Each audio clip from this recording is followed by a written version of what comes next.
जिन पैरों से चलकर तुम अपने ससुराल से मायके आई हो, उन्हीं पैरों से वापस लौटकर अपने ससुराल चली जाओ। क्योंकि यदि तुम इस घर में मेहमानी के तौर पर आओगी तो रह सकती हो, यदि हमेशा के लिए तुम अपना ससुराल छोड़कर मायके में आओगी तो तुम्हारे लिए कोई जगह नहीं है, कोई मायका नहीं है तुम्हारा। अरे ये किस तरह से बात कर रही हैं आप अपनी बेटी से? हमारी बेटी है गीता, जरा देखिए तो कैसी हालत में अपने ससुराल से आई है वो। उसके साथ क्या हुआ है क्या नहीं हुआ है, कम से कम उसे बिठाल कर पूछना चाहिए, तो उसे धुतकार कर घर से बाहर भगा रहे हैं आप। अरे कैसे निर्दयी बाप हैं आप? आपके सीने में दिल है या पत्थर है? आपको जरा भी अंदाजा है कि आप क्या कर रहे हैं? शांति, तुम चुप रहो।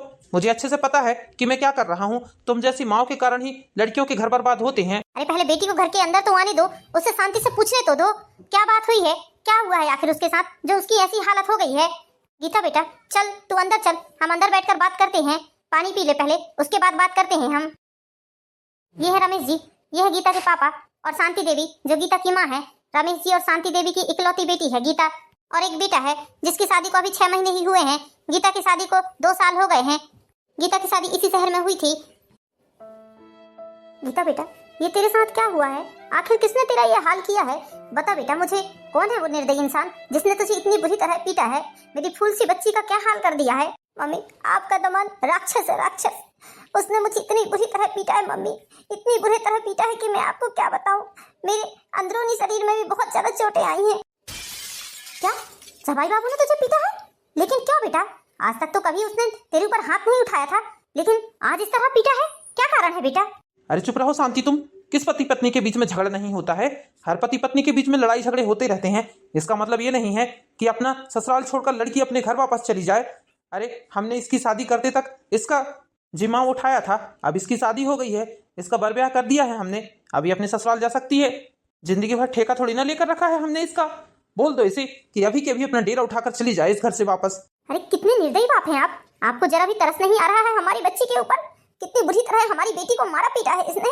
कपड़े के अंदर तक इसको इतने घाव हैं कि हम क्या बताएं। सगे बाप होकर आप सौतेली जैसी व्यवहार कर रहे हैं अपनी बच्ची के साथ, कैसे पिता हैं आप? पापा दीदी की बात तो सुन लीजिए, क्या बात है आखिर? इस तरह क्यों पीटा है जीजा जी ने उसे? थोड़ा जानकारी तो लगना चाहिए हमें। मम्मी ये कोई आज की अकेली बात नहीं है कि आज उन्होंने मुझे पीटा है। पिछले 1 साल से ही, जब से मेरी शादी हुई है तब से मुझे इसी तरह छोटी छोटी बात पर मारा पीटा करते हैं। जानवरों की तरह मारते हैं मम्मी, बाल पकड़कर खींचते हैं, कहीं हाथ पैर मरोड़ देते हैं, स्वेलिंग आ जाती है मेरे हाथ पैरों में। जो चीज उनके हाथ में आता है उसी को फेंक कर मार देते हैं मम्मी। लेकिन बेटा जब जवाई बाबू तेरे ऊपर 1 साल से अत्याचार कर रहे थे तो तूने पहले क्यों नहीं बताया हमें? आज क्यों बता रही है बेटा? जब आज तुझे इतना मारा पीटा उन्होंने तब तू यहाँ निकल कर आई है, तूने 1 साल पहले क्यों नहीं बताया बेटा मुझे? बता। मम्मी जब भी आपसे लड़ाई झगड़ा होता था मैं हमेशा पापा को फोन करती थी और बोलती थी कि मम्मी से बात कराओ, तो वो आपसे बात नहीं कराते थे मेरी, और मैं पापा को सारी बात बताती थी और पापा हमेशा एक ही बात कहकर टाल देते थे कि कुछ नहीं होता, वो तुम्हारा पति है, हर पति पत्नी के बीच में ऐसी लड़ाई झगड़ा होते ही रहती है, तुम्हें वही रहना है, अब तुम्हारी शादी कर दी है हमने। इस तरह छोटी छोटी बात को लेकर नहीं बैठते बेटा, ऐसा करके पापा मेरी बात को टाल दिया करते थे। हाँ तो क्या गलत किया मैंने? कौन सा पाप कर दिया मैंने? तुम्हारा ससुराल ही बचाने की कोशिश की है, तुम्हारी शादीशुदा जिंदगी बर्बाद ना हो, यही तो कोशिश की है। अरे भगवान ना करे यदि कल को जवाई बाबू ने तुम्हें तलाक दे दिया तो तुम कहाँ जाओगी ये बताओ। अब ये घर तुम्हारा नहीं रहा, ये घर तुम्हारा नहीं है, बता देता हूँ मैं, तुम्हारी शादी हो गई है। पापा आप बोलते हैं ये घर मेरा नहीं है, ससुराल वाले बोलते हैं कि वो घर मेरा नहीं है, तो मेरा घर है कौन सा ये बताइए? क्या मेरा घर नहीं है? मैं कहाँ की हूँ ये बताइए? ना मैं मायके की रही ना ससुराल की रही। क्या एक लड़की का कोई घर नहीं होता पापा? आपने मेरी शादी ऐसे लड़के से करके मेरी जिंदगी बर्बाद कर दी। मैंने कितना मना किया था आपसे। अरे जवाई बाबू ही थोड़े गुस्से वाले हैं, बाकी तेरे घर के सास ससुर तेरी ननद कितना प्रेम करती हैं तुझसे, कितना चाहती हैं। कम से कम उनके सहारे ही उस घर में रह जा। 1 साल में ही अपने पति को छोड़कर मायके में आकर बैठ जाएगी तो लोग दुनिया थूकेंगे हमारे ऊपर, क्या कहेंगे हमें? लोग दुनिया के चक्कर में क्या हम अपनी बेटी को खो दें? अरे अपनी बेटी को जीवन भर खोने से अच्छा है कि अपने घर पर बैठाल कर उसकी भविष्य को सुधार दें, कम से कम उसे पढ़ा लिखा कर कुछ नौकरी में लगा दे ताकि वो अपने पैर में खड़ी हो सके। देखो शांति, अब तुम बूढ़ी हो चुकी हो, सियानी हो चुकी हो, सियाने होने के नाते सियाने जैसी बात भी करो। तुम्हारी बच्ची कोई दूध पीती नहीं है, हमने उसकी शादी ब्याह कर दी है, अपने सर से सारा बोझ उतार दिया है हमने, अब वो जाने और उसके ससुराल वाले जाने। तुम ज्यादा उसकी जिंदगी में हस्तक्षेप करने की कोशिश मत करो। यदि तुम बेटी को यहाँ सहारा दोगी तो ससुराल से उसका मुंह छूट जाएगा और वो फिर ससुराल जाने के लिए नहीं देखती। अभी तो रात हो गई है, लेकिन इसे बता दो कल सुबह होते ही अपना बैग उठाकर वापस अपने ससुराल चली जाएगी। नहीं नहीं जाएगी मेरी बेटी ससुराल। अरे इतने जल्लाद इंसान के साथ रहने से अच्छा है वो अकेले ही जीवन गुजार लेगी। नहीं चाहिए उसे ऐसा जल्लाद इंसान। पापा, मैं आपकी सगी बेटी हूँ या सौतेली, ये बताइए। ससुराल में पति मेरा नहीं है, मायके में बाप मेरा नहीं है, मैं किसके भरोसे रहूंगी ये बताइए आप बोल रहे हैं सास ससुर ननद मुझे इतना प्यार करते हैं। पापा, जिसके पीछे गई हूँ, जब वही इंसान अच्छा नहीं है तो घर की किसी भी व्यक्ति के स्वभाव से कोई फर्क नहीं पड़ता। जात समाज के डर से आपने मेरी मनपसंद शादी नहीं करवाई। आपने जात समाज के चक्कर में अपने पसंद के लड़के से मेरी शादी करवा दी और आज देखिए मेरी जिंदगी बर्बाद हो चुकी है। हाँ हाँ, बहुत खुश रहती तुम उस लड़के से शादी करके। अरे तुम क्या चाहती थी, मैं तुम्हारी दूसरी समाज में शादी करके जात समाज के सामने अपनी इज्जत नीची करवा लूं, अपनी नाक कटवा लूं? अरे लोग क्या कहते, 4 लोगों में उठता बैठता हूं मैं, बड़े बड़े लोगों के साथ मेरे संबंध हैं, समाज के सामने मेरा कितना मान सम्मान रुतबा है, तुम्हें क्या पता ये बात? अरे अच्छा ही होता यदि हमारी बेटी अपने मनपसंद की शादी कर लेती, तो कम से कम उसका जीवन सुखी तो रहता। पैसे भले ही कम थे राहुल के पास, लेकिन हमारी बेटी को सुकून से रखता, सुखी रखता उसे। जात समाज के चक्कर में आपने इतने बड़े घर में तो हमारी बेटी की शादी करवा दी, लेकिन उसे 1% भी सुख नहीं है। यदि मुझे पहले ही ये बात पता रहती तो मैं कब से अपनी बेटी को लाकर यहाँ पर रख लेती। शांति, बोलना तो दूर, सपने में ये बात सोचना तक मत तुम, वरना तुम्हें भी इस घर से अपनी बेटी के साथ जाना पड़ेगा। समझ लेना, ये घर मेरा है, यहाँ मेरी हुकूमत चलती है, मैं जो बोलूंगा वही होगा। यदि इस घर में तुम्हारी बेटी रहेगी तो मैं तुम्हें तलाक दे दूंगा, समझ जाना। लोग यही बोलेंगे कि बुढ़ापे में मैंने तुम्हें तलाक दे दिया, मुझे इस बात से कोई फर्क नहीं पड़ेगा। इतनी बड़ी बेइज्जती सहने से अच्छा है लोग यही बोलेंगे कि रमेश ने अपनी बीवी को तलाक दे दिया। अभी तो रात हो गई है, लेकिन सुबह होने से पहले ये लड़की इस घर से चली जानी चाहिए अपने ससुराल वापस, बता देता हूँ मैं। मम्मी जी, यदि बुरा ना माने तो एक बात बोलूं मैं। वैसे पापा जी बिल्कुल सही ही बोल रहे हैं, हर पति पत्नी के बीच में लड़ाई झगड़े होते ही रहते हैं। इसका मतलब ये थोड़ी ना है कि अपना डेरा डंगर उठाकर मायके चली आए लड़की। जो घटना आज तुम्हारी ननद के साथ घट रही है, कल को यदि वही घटना तुम्हारे साथ घटेगी तब तुम्हारे दिल पर क्या बीतेगी, बताओ मुझे। मम्मी जी, मेरे साथ तो ये सब कुछ हो ही नहीं सकता, क्योंकि मैं इतना सब कुछ तो बर्दाश्त कर ही नहीं सकती। जब तुम ये सब बर्दाश्त नहीं कर सकती तो अपना मुंह बंद करके यहाँ से निकल जाओ। तुम्हें किसी ने नहीं बोला है यहाँ अपना ज्ञान देने के लिए, इसलिए अच्छा यही होगा तुम्हारे लिए कि तुम यहाँ से चली जाओ। जले में नमक छिड़कने का काम बिल्कुल मत करो। मुझे क्या पड़ी है, नेकी करो दरिया में डाल वाली कहानी है यहाँ तो। मुझे क्या पड़ी है, कोई अपना ससुराल छोड़े कोई अपना दूल्हा छोड़े, मुझे इससे क्या। मम्मी, पापा ने मेरी जिंदगी बर्बाद कर दी है। मम्मी, मेरा जीवन बर्बाद कर दिया ऐसे लड़के से शादी करके। 1 साल से नरक भोग रही हूँ मम्मी मैं। लोग मरने के बाद नरक भोगते हैं, मैं जीते जी नरक भोग रही हूँ। बेटा, तू जरा भी चिंता मत कर, तुझे घबराने की जरूरत नहीं है, तेरी माँ भी जिंदा है। मैं तुझे कुछ नहीं होने दूंगी बेटा, तुझे कुछ नहीं होने दूंगी। लेकिन बेटा, ऐसा क्या होता है जो जबाई बाबू तेरे ऊपर इतनी बुरी तरह से हाथ उठाते हैं? ऐसा क्या किया है बेटा तूने? मम्मी, उन्हें हाथ उठाने के लिए किसी वजह की जरूरत नहीं है। जब उनका मन करता है तब वो मुझे मारने पीटने लगते हैं। यदि उन्होंने मेरे हाथ पानी मंगाया और यदि मैं कुछ काम कर रही हूँ और धोखे से भी 1 मिनट भी यदि पानी लाने में देर हो गई तो उसी बात के लिए वो मुझे मारने पीटने लगते हैं। इतनी बुरी तरह मारते हैं मम्मी, घसीट घसीट कर मारते हैं। एक बार तो इतना बुरा मारे थे कि मेरे पैरों में निशान हो गए थे, चलते नहीं बन रहा था। लेकिन पापा ने साफ साफ मना कर दिया था कि तुम यहाँ नहीं आओगी, अपने ससुराल में ही रहकर दवाई गोली करवाओ। आज तो मम्मी इन्होंने मुझे ऐसा मारा कि मैं सीढ़ियों से लुढ़कते लुढ़कते नीचे आकर गिर पड़ी। वो तो मेरी ननद ने मुझे पकड़ लिया, वरना आज मैं यहाँ जिंदा नहीं रहती। आज मेरे लिए बर्दाश्त से बाहर हो गया था मम्मी।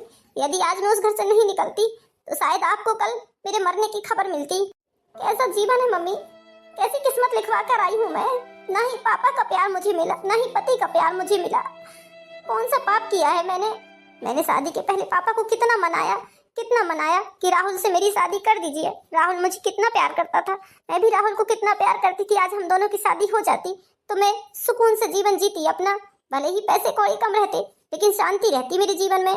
लेकिन अपनी झूठी शान और इज्जत के चलते पापा ने मेरी जिंदगी नरक बनाकर रख दी है, नरक। इतना पैसा है मेरे ससुराल में लेकिन कोई काम का नहीं है मम्मी। मेरा पति जल्लाद है, जल्लाद मम्मी। इतनी बुरी तरह से मारता है, इतनी बुरी तरह से मारता है कि क्या ही बताऊं मैं। मम्मी, अब मैं उस घर में वापस तो नहीं जा सकती, नहीं रह सकती उस घर में, नहीं रह सकती मम्मी। बेटा, तू रोना बंद कर, मैं तेरे लिए खाने को कुछ लाती हूँ, तू खा ले, उसके बाद सो जाना। नहीं मम्मी, भले ही आप मुझे खाने को मत दो, लेकिन पापा को किसी भी तरह मुझे यहाँ रहने के लिए मना लो मम्मी। प्लीज मम्मी, उनको बोलो कि मैं यहीं रहूंगी, मैं उस घर में नहीं जा सकती मम्मी। डर लगता है मुझे उस आदमी से। गीता की सारी रात इसी तरह रोते रोते निकल जाती है। सुबह होते ही फिर उसके पिताजी शांति देवी को टॉर्चर करना शुरू कर देते हैं। मैंने तुमसे रात को ही कहा था ना कि सुबह होते ही ये लड़की अपने घर वापस चली जानी चाहिए। तुमने उसे इस घर में क्यों रोका अभी तक? मेरी इकलौती बेटी है, इस तरह जानवर के हाथ में मैं अपनी बेटी को नहीं सौंप सकती, चाहे इसके लिए मुझे कुछ भी करना पड़े। अरे कैसी माँ हो तुम जैसी माओ के कारण ही बेटियों का घर बर्बाद होता है। तुम जैसी माँ ही होती हैं जो उनकी घर गृहस्थी में हस्तक्षेप करती हैं। यदि आप मेरे इस फैसले को हस्तक्षेप बोल रहे हैं तो हाँ ठीक है, मैं हस्तक्षेप कर रही हूँ अपनी बेटी के घर में। अरे ये मायका उसका 8-15 दिन यदि रह भी जाएगी तो क्या हो जाएगा, क्या बिगड़ जाएगा ये बताओ। 8-15 दिनों में उसका दिमाग भी ठंडा होगा और दामाद बाबू को भी थोड़ा सा सीख लगेगी।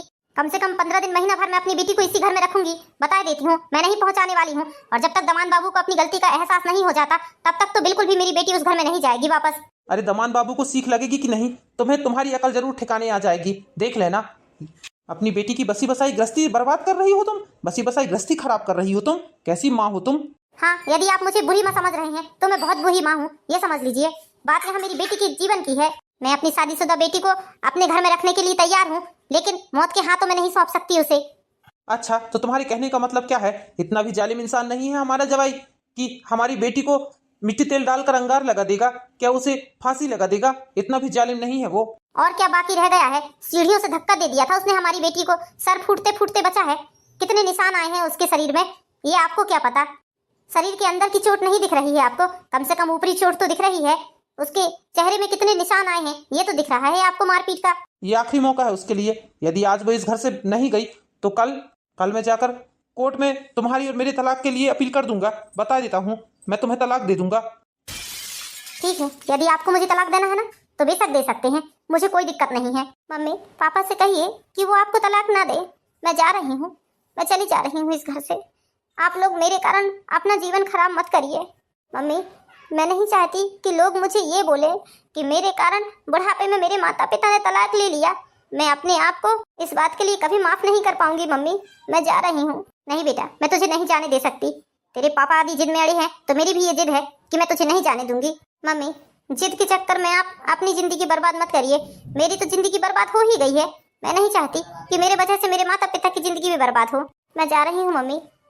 इस तरह गीता अपना बैग उठाकर अपने मायके से चली जाती है। गीता के माता पिता तो यही सोचते हैं कि वो अपने ससुराल वापस चली गई, लेकिन गीता अपने ससुराल वापस नहीं गई थी। मैं उस घर में तो वापस नहीं जाऊंगी, चाहे कुछ भी हो जाए। लेकिन मैं कहाँ जाऊँ, क्या करूँ, मुझे तो कुछ भी समझ में नहीं आ रहा है। एक काम करती हूँ, इस शहर को ही छोड़कर चली जाती हूँ। मैं ऐसी जगह जाऊंगी जहाँ कोई मुझे पहचानेगा नहीं। वहाँ जाकर नए सिरे से अपने जीवन की शुरुआत करूंगी। अकेले रहकर अपने जीवन की शुरुआत करूंगी, लेकिन ऐसे जीवन को जीना पसंद नहीं करूंगी मैं अब। मैं पढ़ी लिखी लड़की हूँ, बड़े शहर जाकर कोई भी नौकरी करने लगूंगी। ऐसे साथ से तो अकेला ही रहना भला है। ऐसे साथ का मतलब ही क्या है जो इंसान को इंसान न समझे, रिश्तों की कदर न करे। इस तरह गीता अपना बैग उठाकर रेलवे स्टेशन की तरफ चली जाती है और ट्रेन में बैठकर शहर चली जाती है। अब इस अनजान शहर में आ तो गई हूँ, लेकिन कहाँ जाऊँ, किससे सहारा मांगू, मुझे तो कुछ भी नहीं समझ में आ रहा है। भगवान, इतनी जोरों की भूख लगी है कि भूख के मारे चक्कर आ रहे हैं मुझे। क्या करूँ, कहाँ जाऊँ, किससे मदद मांगू? मैं तो यहाँ किसी को जानती भी नहीं हूँ। एक काम करती हूँ, थोड़ी देर इसी मंदिर में बैठ जाती हूँ। धूप भी बहुत तेज है, जब तक कुछ न कुछ हल निकल ही जाएगा मेरी समस्या का। भगवान मेरी समस्या का हल जरूर निकालेंगे। गीता थक हार कर मंदिर में बैठ जाती है। उसी समय गीता का दोस्त राहुल भी मंदिर में पहुंच जाता है। अरे इस समय इस मंदिर के सामने ये औरत कौन बैठी है? बहुत परेशान लग रही है बेचारी। चेहरे में कुछ निशान भी हैं इसके। कितने चोट के निशान है बेचारी के चेहरे में। ऐसा लग रहा है दुख की मारी है बेचारी। भगवान के दरबार में आसरा पाने के लिए बैठी है। हो सकता है इसे मदद की जरूरत हो। इससे पूछता हूँ मैं, इसे किस चीज की जरूरत है। मैडम कौन है आप, कहाँ से आई हैं? आज पहली बार मैंने आपको इस मंदिर में देखा है। मैं तो रोज ही इस मंदिर में आता जाता हूँ, लेकिन आपको आज तक कभी नहीं देखा मैंने। गीता तुम यहाँ ऐसी हालत में? राहुल, लेकिन तुम यहाँ कैसे? गीता मैं तो रोज ही इस मंदिर में आता हूँ, पास ही में मेरा घर है, इसलिए रोज इस मंदिर में भगवान के दर्शन करने आ जाता हूँ मैं ऑफिस जाते समय। लेकिन गीता तुम्हारी ये हालत किसने की है और तुम इस हाल में यहाँ कैसे आई हो? तुम्हारी शादी तो उसी शहर में हुई थी ना? राहुल मेरी किस्मत में यही लिखा था, बस ये समझ लो। राहुल मेरी एक छोटी सी मदद करोगे क्या? प्लीज मेरे लिए एक रहने के लिए छोटा सा घर देख दो। रहने के लिए घर देख दो? लेकिन क्यों? तुम्हारा तो ससुराल भी है और मायका भी है। तुम्हारे माता पिता इतने बड़े आदमी हैं। राहुल मैं अपना मायका और ससुराल दोनों ही छोड़कर आ गई हूँ। अब मैं इसी शहर में रहूंगी। प्लीज तुम इतनी सी मदद कर दो मेरी कि मेरे लिए एक छोटा सा मकान देख दो और एक छोटी सी नौकरी देख दो। देखो गीता, आज की आज ही मकान का इंतजाम नहीं हो सकता, ना ही इतनी जल्दी नौकरी मिल सकती है तुम्हें। कुछ समय लगेगा। जब तक तुम चाहो तो मेरे घर में रह सकती हो। आई एम सॉरी राहुल, लेकिन मैं तुम्हारे घर पर नहीं रह सकती। लोग क्या कहेंगे हमारे बारे में? वैसे ही हमारे घर वालों को पहले से ही पता है कि मैं और तुम एक दूसरे को पसंद करते थे शादी के पहले। आज यहाँ मैं और तुम इत्तेफाक से मिली हैं, लेकिन जब हमारे घर वालों को ये बात पता चलेगी तो वो लोग तो यही समझेंगे कि ये हम दोनों की सोची समझी साजिश थी। इसलिए प्लीज राहुल, मेरे लिए तुम एक दूसरी जगह इंतजाम कर दो किसी मकान का, या फिर 2-3 दिनों के लिए मुझे रहने के लिए किसी आश्रय की जरूरत है तो वहाँ मेरा इंतजाम कर दो। गीता, इस अनजान शहर में मैं तुम्हें किसी के भरोसे नहीं छोड़ सकता। इस शहर में बहुत बेकार लोग रहते हैं। इसलिए गीता, तुम मेरा विश्वास करो, तुम मेरे साथ चलो। मेरी माँ भी घर पर है, वो तुम्हें देखकर बहुत ही ज्यादा खुश होंगी। अब गीता के पास राहुल के घर जाने के अलावा और कोई चारा भी नहीं था। इस अनजान शहर में गीता किसी को भी नहीं जानती थी। वो तो राहुल से इत्तेफाक से मिल गया था। इसलिए गीता ने भी फैसला ले लिया कि जब तक उसे नौकरी और मकान नहीं मिल जाता तब तक वो इसी घर में रहेगी। इसलिए गीता राहुल के साथ चली जाती है उसके घर। माँ जल्दी आइए, देखिए कौन आया है। माँ। अरे राधा बिटिया, तुम यहाँ इस वक्त? नमस्ते आंटी जी, आप कैसी हैं? मैं तो ठीक हूँ बेटा, लेकिन ये तुमने अपनी क्या हालत बना रखी है? किसने किया ये तुम्हारा हाल बेटा? किसने तुम्हें इतनी चोट पहुँचाई है? बताओ मुझे बेटा। माँ, आप दोनों बैठकर बात करिए, मैं जब तक चाय पानी का इंतजाम करके आता हूँ। हाँ ठीक है बेटा, मैं गीता के साथ बैठती हूँ। गीता बिटिया, तेरा ये हाल किसने किया है बेटा? तू तो इतनी सुंदर, इतनी प्यारी बच्ची थी, तुझे किसने ऐसा कर दिया बेटा? बता मुझे। आंटी जी, अब आपको क्या ही बताऊं, मेरी शादी मेरे पिताजी ने अपनी पसंद के लड़के से की। जिस दिन से उस लड़के से मेरी शादी हुई है, उस दिन से मानो मेरा जीवन नर्क बन गया है। लेकिन बेटा, जब तुम्हारी शादी तय हुई थी तो सारे गांव में यही चर्चा थी कि जिस लड़के से तुम्हारी शादी हो रही है वो बहुत ही अच्छा, बहुत ही पैसे वाला लड़का है। लेकिन तुम ये क्या बता रही हो हमें? हाँ आंटी जी, पैसे वाला था, इसलिए तो मेरे पिताजी ने उससे मेरी शादी करवा दी। लेकिन आंटी जी, मुझे नहीं मालूम था कि ये लड़का इतना खराब निकलेगा। आंटी जी, छोटी छोटी सी बात के लिए मुझे लात, जूते और घूंसों से मारा करता था। दिन रात बस नशे की हालत में धुत रहता था। एक छोटी सी गलती मेरे लिए खतरा बन जाती थी। आंटी जी, यदि उसने मुझसे चाय या पानी मांगा और 1 सेकंड भी यदि मुझे चाय पानी लाने में देर हो जाती थी तो आंटी जी, उसके हाथ में जो भी रहता था या जो भी उसके सामने दिखता था वो वही उठाकर फेंक कर मुझे मार देता था। मेरी बहुत बुरी हालत की है आंटी जी उस लड़के ने। बेटा, क्या तुमने उसकी मारपीट के लिए आवाज नहीं उठाई? वो तुम्हें इस तरह मारता पीटता था और उसके घर वालों ने कुछ नहीं बोला क्या? आंटी जी, मेरी सास ससुर ननद बहुत ही अच्छे थे, मुझे बहुत प्यार करते थे। लेकिन आंटी जी, जिस आदमी के पीछे मैं शादी होकर उस घर में गई हूँ, वही आदमी यदि अच्छा नहीं है तो किसके भरोसे रहती मैं वहाँ? मेरे सास ससुर और देवर ननद यदि कुछ बोलते थे तो उन्हीं पर हावी होता था मेरा पति। तो बेटा, तुम्हें अपने माता पिता को बताना था, तुमने क्यों अत्याचार सहा? आंटी जी, आपको क्या लगता है, क्या मैंने अपने पिताजी को बताया नहीं होगा? मैंने जब जब मेरे ऊपर अत्याचार हुआ है तब तब मैंने अपने पिताजी को फोन लगाकर बताया है। लेकिन मेरे पिताजी बस एक ही बात को बोलकर रह जाते थे कि बेटा, वो तुम्हारा पति है, पति पत्नी में थोड़े मोड़े लड़ाई झगड़े चलते ही रहते हैं, तुम्हें उसी घर में रहना है। हमने तुम्हारी शादी कर दी है, शादी करके अपने सर से तुम्हारी जिम्मेदारी उतार दी है, अब उस घर को निभाना चलाना तुम्हारा काम है। इस तरह छोटी छोटी बात को मायके में नहीं बताया करते। ऐसा बोलकर मेरे पिताजी शांत हो जाया करते थे। लेकिन आंटी जी, 2 दिन पहले तो मेरे पति ने हद ही कर दी, मारा पीटा और मुझे जान से मारने की कोशिश की उसने। क्या क्या बात कर रही हो बेटा? तुम्हारे पति ने तुम्हें जान से मारने की कोशिश की? हे भगवान, क्या जमाना आ गया है, फुलसी बच्ची को जान से मारने की कोशिश की उस अत्याचारी निर्लज्ज इंसान ने? हाँ आंटी जी, उसने मुझे जान से मारने की कोशिश की। किसी तरह बचते बचाते मैं अपने मायके भाग कर आई।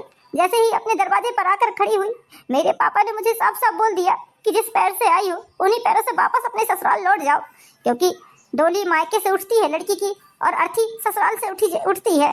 मुझे इस हाल में देखकर मेरी माँ आश्चर्यचकित रह गई कि मेरे साथ ये क्या हो गया, क्योंकि मैं जब जब अपने पापा को फोन लगाती थी और माँ से बात करने के लिए बोलती थी, पापा मुझे बस यही कहकर शांत करा दिया करते थे कि छोटी मोटी बातों को अपने मायके में नहीं बताया करते, इन्हीं सब बातों से बेटी का घर टूटता है। और वो मेरी माँ से कभी कोई बात नहीं बताते थे आंटी जी। इसलिए मेरी माँ मुझे इस हाल में देखकर आश्चर्यचकित हो गई, क्योंकि उन्हें कुछ भी पता नहीं था। किसी तरह पापा को समझा बुझाकर मेरी माँ ने मुझे घर के अंदर लेकर आया। जब मेरी माँ ने मुझे घर के अंदर लेकर आया तो पापा ने बोल दिया कि यदि इस घर में रुकती हूँ तो मेरे पापा मेरी माँ से तलाक ले लेंगे। आंटी जी, इतनी बड़ी बात सुनकर मुझे वहाँ रहा ही नहीं गया। मैं नहीं चाहती थी कि मेरे कारण मेरे माता पिता बुढ़ापे में तलाक ले, क्या बोलते लोग इस उम्र में यदि मेरे माता पिता एक दूसरे तलाक लेते। मैं अपने ऊपर एक और कलंक लेकर नहीं जीना चाहती थी, बस इसीलिए मैं घर छोड़कर चली आई। मेरे माँ और पिताजी को तो यही पता है कि मैं अपने ससुराल में हूँ, लेकिन मैं अपने ससुराल नहीं गई। उस नरक में दोबारा नहीं जाना चाहती मैं। बेटा तुझे जब तक इस घर में रहना है तू आराम से रह सकती है। इस घर को अपना ही घर समझ बेटा, तुझे इस घर से कोई नहीं निकालेगा। गीता 2-3 दिन तक राहुल के घर में ही रहती है और अब गीता की हालत में थोड़ा सुधार भी हो जाता है। राहुल तुम्हारा बहुत बहुत धन्यवाद जो तुमने मुझे 2-3 दिनों तक अपने घर में सहारा दिया। राहुल आज मैं नौकरी ढूंढने जा रही हूँ, प्लीज तुम मेरे लिए मकान का इंतजाम भी कर दो। मैं तुम लोगों के ऊपर ज्यादा दिन तक बोझ नहीं बनना चाहती हूँ। गीता बिटिया लगता है तूने आज तक हम लोगों को अपना नहीं समझा है, हम लोगों को अभी तक तू पराया ही समझ रही है। नहीं आंटी जी मैं यहाँ नहीं रह सकती, प्लीज आप बात को समझने की कोशिश करिए। आंटी जी यदि मैं यहाँ रह गई तो लोग और 4 तरह की बातें बनाएंगे और मैं ये बिल्कुल नहीं चाहती आंटी जी, इसलिए आंटी जी मुझे यहाँ से जाना ही उचित होगा। लेकिन बेटा लेकिन कुछ नहीं आंटी जी। ठीक है आंटी जी मैं शाम को आती हूँ, अभी मुझे 2-3 जगह इंटरव्यू के लिए जाना है। हाँ ठीक है बेटा मैंने तुम्हारे लिए नाश्ते का इंतजाम कर दिया है, चलो मैं तुम्हें नाश्ता दे देती हूँ। अरे नहीं आंटी जी आप परेशान मत होइए, मैं जाकर नाश्ता कर लेती हूँ। बेटा यदि गीता बिटिया हमेशा हमेशा के लिए इसी घर में रह जाए तो कितना अच्छा होगा, कितनी खुशी की बात होगी हम लोगों के लिए। बेटा तू रोक लेना गीता को, गीता बिटिया बहुत अच्छी लड़की है, वो तुझसे बहुत प्यार करती थी शादी के पहले। माँ वो बिल्कुल तैयार नहीं होगी, वो स्वाभिमानी लड़की है, स्वाभिमान के साथ जीना जानती है वो। बेटा देख तुझे तेरा खोया हुआ प्यार दोबारा से मिल रहा है, प्लीज बेटा तू देर मत कर, तू उससे एक बार बात कर। नहीं माँ मैं इस बारे में उससे बात नहीं कर सकता, मैं इतना स्वार्थी नहीं हो सकता हूँ माँ, प्लीज मुझे माफ कर दीजिए। रात को जब राधा बिटिया वापस आएगी तो मैं उससे इस बारे में जरूर बात करूंगी। मैं अपने बेटे का प्यार उसे दोबारा दिलाने की कोशिश जरूर करूंगी। शाम को जब राधा खुशखबरी लेकर घर लौटती है तो माँ जी राधा से अपने दिल की बात बोलती हैं। आंटी जी राहुल जल्दी आइए, बहुत बड़ी खुशखबरी है। क्या बात है हाँ गीता? बेटा क्या खुशखबरी है बताओ हमें। आंटी जी राहुल अब मुझे बहुत बड़ी कंपनी में जॉब मिल गई है और रहने का इंतजाम भी वहीं हो गया है मेरा, कंपनी की तरफ से एक रूम दिया जा रहा है मुझे। अरे वाह बेटा ये तो बहुत अच्छी बात है। बधाई हो गीता, बहुत बहुत बधाई हो, बहुत खुशी हुई सुनकर। Thank you Rahul thank you. मैं अभी गीता के लिए मिठाई लेकर आता हूँ, आप लोगों का मुंह मीठा कराता हूँ मैं। गीता बिटिया तुझसे एक दिल की बात बोलूं, क्या तू मेरी बात मानेगी, इस बूढ़ी माँ की बात मानेगी बेटा तू? आंटी जी क्या बात है बताइए मुझे। बेटा तू राहुल को छोड़कर और मुझे छोड़कर कहीं मत जा, राहुल तुझे आज भी उतना ही प्यार करता है जितना तेरी शादी के पहले करता था बेटा। बेटा जब से तेरी शादी हुई है तुझे उसने 1 मिनट के लिए भी नहीं भुला पाया है। इतनी लड़कियों के रिश्ते आए हैं बेटा उसके लिए, लेकिन वो आज तक राजी नहीं हुआ है शादी के लिए। तेरी जगह आज तक उसने किसी को नहीं दी है बेटा, प्लीज बेटा तू मेरे बेटे की जिंदगी संवार दे, वो तेरे बिना बहुत अधूरा है बेटा। देख बेटा जो हुआ उसे भूल जा और एक बार मेरे बेटे को अपना ले बेटा। मैं तुझसे हाथ जोड़कर विनती करती हूँ, मैं तुझसे वादा करती हूँ बेटा कि वो तुझे बहुत खुश रखेगा। हाँ गीता मैं तुम्हें आज तक नहीं भूला पाया हूँ, आज भी तुम्हारे लिए मेरे दिल में वही जगह है जो तुम्हारी शादी के पहले थी। मैं तुम्हें आज भी उतना ही प्यार करता हूँ जितना पहले करता था, इसलिए मैंने आज तक शादी नहीं की है गीता। प्लीज गीता मुझसे दोबारा मौका मत छीनो गीता। इस तरह राहुल की माँ और राहुल के मनाने पर गीता मान जाती है और राहुल और गीता की शादी हो जाती है। अब राहुल और गीता सुखी सुखी अपना जीवन व्यतीत करने लगते हैं। तो दोस्तों कैसी लगी आपको ये प्यारी सी कहानी? इसी तरह की प्यारी प्यारी मॉरल स्टोरीज देखने के लिए हमारे चैनल पर एंड ब्लॉग को लाइक कीजिए, सब्सक्राइब कीजिए। मिलते हैं नेक्स्ट वीडियो में दोस्तों, तब तक के लिए बाय बाय।